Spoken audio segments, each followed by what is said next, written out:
Entrevista.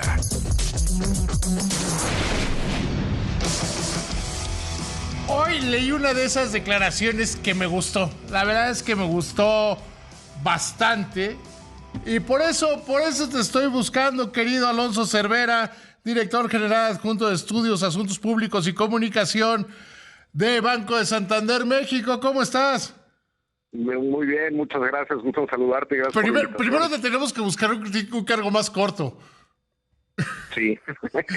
Ya, se me estaba acabando el aire. Y mira que tengo buenos pulmones. Oye, hiciste una muy buena declaración, querido Alonso. Gracias, David. Sí, me imagino tiene que ver con el tema de la economía mexicana, si estamos en recesión o no, si va a haber recesión. Yo decía ahorita en el editorial que estamos como los bizantinos antes de la caída de Constantinopla, de esto es recesión técnica, no es recesión. ¿Cuándo vamos a estar en recesión? Creo que estamos demasiado clavados, como si estuviéramos discutiendo cuántos ángeles caben en la punta de un alfiler. Sí, tal cual. Creo que hay que serenarnos.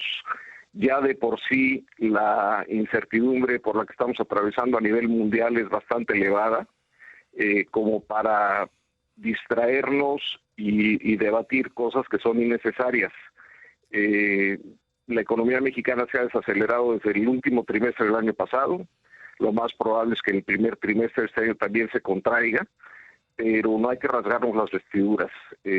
Estamos apenas acabando el cuarto mes del año, faltan 8 meses, pueden pasar muchas cosas, y en el estricto sentido de la definición de recesión, es una caída significativa a lo largo de la economía, duradera.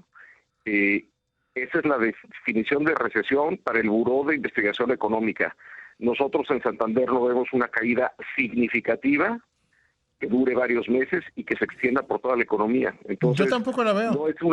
No es un escenario como el del 2020, no es un escenario como el del 2008, 2009. Entonces, veremos y démosle tiempo al tiempo. Hay mucha incertidumbre, se irá aclarando poco a poco y veremos qué nos dan los datos al final del año. ¿Qué tanto afecta, Alonso, este miedo? Creo que está teniendo demasiado miedo y que el miedo normalmente no te deja ver bien las cosas. Yo creo que hay mucha incertidumbre en cuanto al tema comercial a nivel mundial, originado en Estados Unidos, pero esta incertidumbre y esta poca visibilidad no puede durar para siempre. Eventualmente cobrará su factura en la economía americana y el gobierno de ese país tendrá que repensar cuáles son las medidas que quiere adoptar. En el ínter, si estás en un avión y no hay visibilidad y no puedes despegar, pues te aguantas hasta que puedas despegar y se despejen los cielos. Lo mismo con la economía mundial. Ahorita estamos en una época donde hay muy poca visibilidad, las empresas han frenado sus inversiones, la actividad económica se está desacelerando, pero las nubes y la neblina pasará. Espero que sea más temprano que tarde, por el bien de toda la economía global, ¿no? Alonso, yo veo una pérdida de capacidad de Donald Trump de generar incertidumbre, porque no son muchos dichos que no se sostienen y que cambian constantemente, ¿no? Desafortunadamente sí, hay mucha volatilidad en sus dichos. Dice una cosa, se desdice, cambia de opinión, pone aranceles en un nivel, luego los baja, luego los regresa, en un sector, en otro. Luego en días como hoy dice, voy a bajar el arancel de los productos electrónicos a China. Y sale su secretario del Tesoro. No dijo eso. Sí, ya lo hemos vivido también en el país hace algunos sexenios.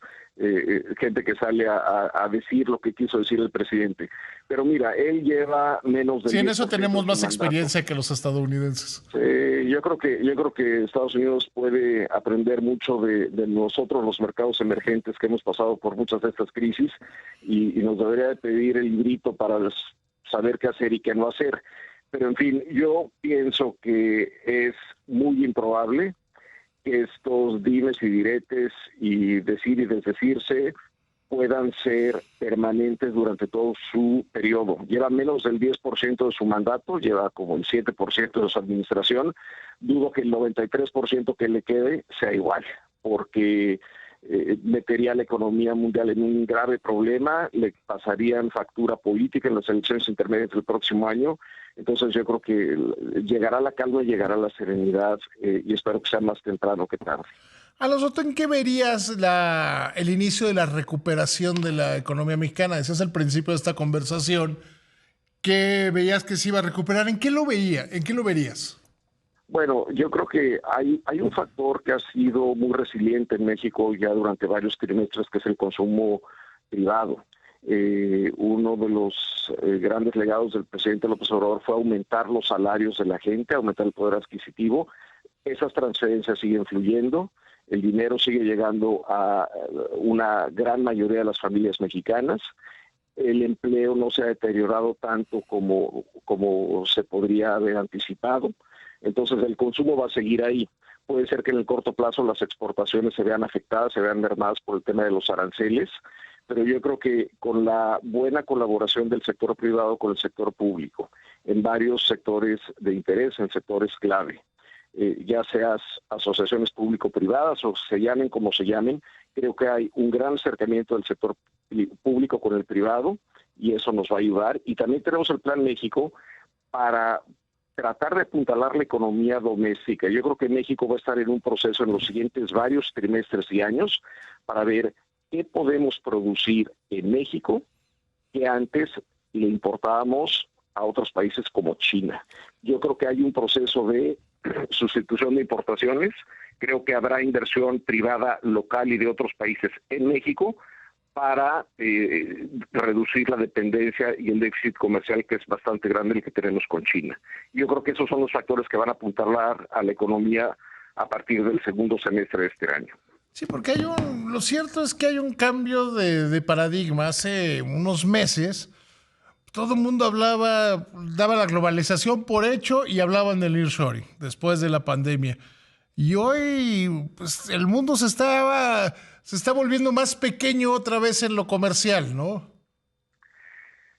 Sí, por la incertidumbre de los aranceles, pero la realidad es que yo no veo cómo Estados Unidos podría producir en Estados Unidos todo lo que México le vende. Es impensable que se dé ese nivel de relocalización hacia Estados Unidos. Van a seguir dependiendo de México, van a seguir dependiendo de Canadá, arreglarán, cambiarán, afinarán algunas de las reglas del TEMEC en los siguientes trimestres, tal vez para beneficio de Estados Unidos, pero la integración norteamericana yo creo que es innegable. Y entonces por eso estamos convencidos en Santander que México va a seguir beneficiándose eventualmente de un mayor crecimiento en Estados Unidos, porque esta sociedad comercial que tenemos con ellos no va a cambiar, no se puede sustituir. Y lo que México tiene que empezar a ver también, además de cómo sustituimos algunas importaciones asiáticas, etcétera, es cómo también empezamos a mirar otros mercados para no ser tan dependientes de un solo país como es Estados Unidos. Entonces, seguiremos vendiendo al norte de México, a Estados Unidos, a Canadá, pero también es momento de diversificar el destino de nuestras exportaciones de forma más intensa de lo que lo hemos hecho durante varias décadas, a pesar de contar con muchísimos tratados comerciales. Yo creo que una de las grandes críticas que se le podría hacer a el empresariado mexicano es que siendo el país que más acuerdos comerciales tiene, decidió concentrarse solo o básica 8 de cada 10 pesos hacia los Estados Unidos, y eso nos quita fortaleza sin buscar todos los otros mercados que ahí están, vamos, todos los de América Latina. Así es, pero era cómodo venderle a Estados Unidos, es nuestro vecino puerta con puerta, tenemos un tratado comercial también con ellos, sobre todo el NAFTA desde el 94, y es una economía que es de las que más ha crecido, a pesar de ser una economía desarrollada, es la que presenta mayores tasas de crecimiento a nivel mundial durante mucho tiempo, más que nuestros vecinos al sur.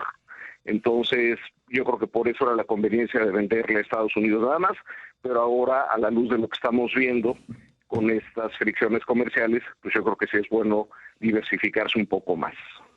Sí, porque además, yo insisto, al menos en el discurso se pensó en la apertura comercial hacia todos lados. Pero en los hechos pues, nos pusimos como país, nuestro sector empresarial se puso como país en la cómoda y creo que de una u otra manera estamos pagando las consecuencias de eso. Querido Alonso, siempre es un placer platicar contigo y además, te juro que me hubiera gustado que yo haber hecho la declaración que tú hiciste hoy, ¿eh? Qué amable eres, David. Te aprecio mucho la llamada y el comentario. Gracias. Abrazo grande, que te vaya muy bien. Que estés muy bien, gracias.